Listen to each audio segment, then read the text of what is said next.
Day at the Pumpkin Patch by Megan Faulkner and Adam Kraweski.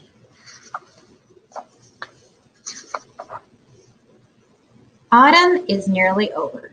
Nature is getting ready for winter, but there is still much to see at the farm.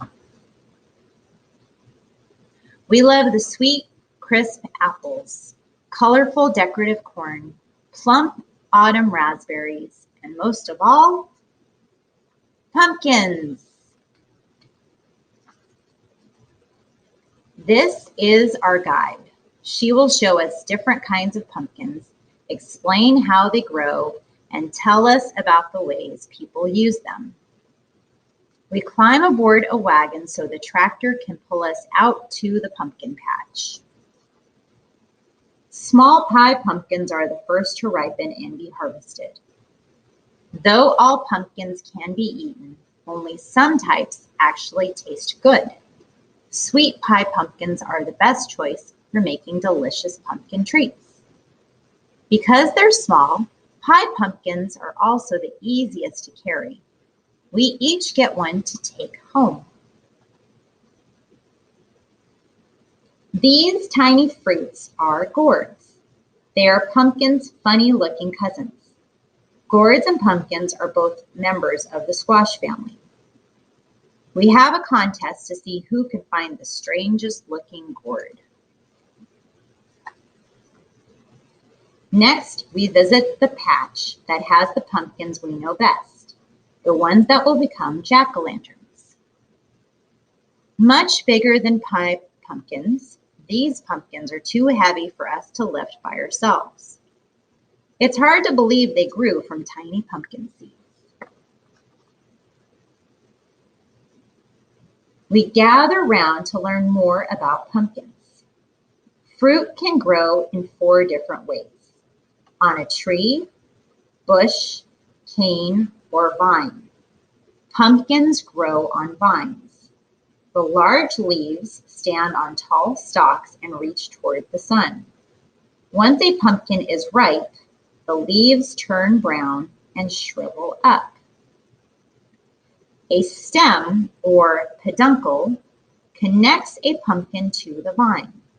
Water and nutrients from the earth and sun travel along the vine and enter the pumpkin through the stem.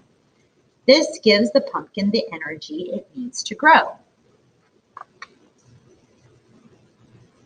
The thin curlicues attached to the stem are called tendrils. They wrap themselves around rocks and other objects to keep the plant safely in one place. On the bottom of the pumpkin is a circle. It is called the blossom end. Before there was a pumpkin, there was a flower. When the flower was pollinated and the pumpkin began to grow, the flower dried up and fell off. The circle is what's left of the flower. The pumpkin's shiny orange skin is called the rind. It protects the pumpkin from disease and insects. Inside the rind is an orange pulp, the tasty part used in baking and cooking. The lines that run up and down on the pumpkin are called ribs. Depending on the pumpkin, there can be many ribs or just a few. Since pumpkins are heavy, farmers load them onto wagons and pull them out of the patch with tractors. Now that they've been harvested, it's easy to protect them if the weather gets too cold. They are put on display so that visitors of the farm can choose the one they'd like to take home. There are so many. Which one would make the best jack-o'-lantern?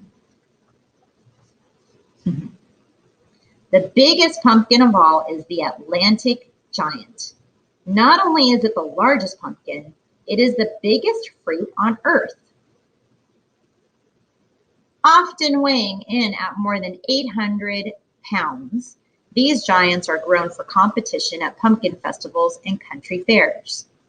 Since giant pumpkins are about 90% water, they aren't good for eating, but they make great jack-o'-lanterns and boats. We've learned a lot about pumpkins. Now we get to have some other fall fun. There's a haunted forest and a play area made of hay. Our tour of the farm is over. We can't wait to get home and carve our pumpkins. All right.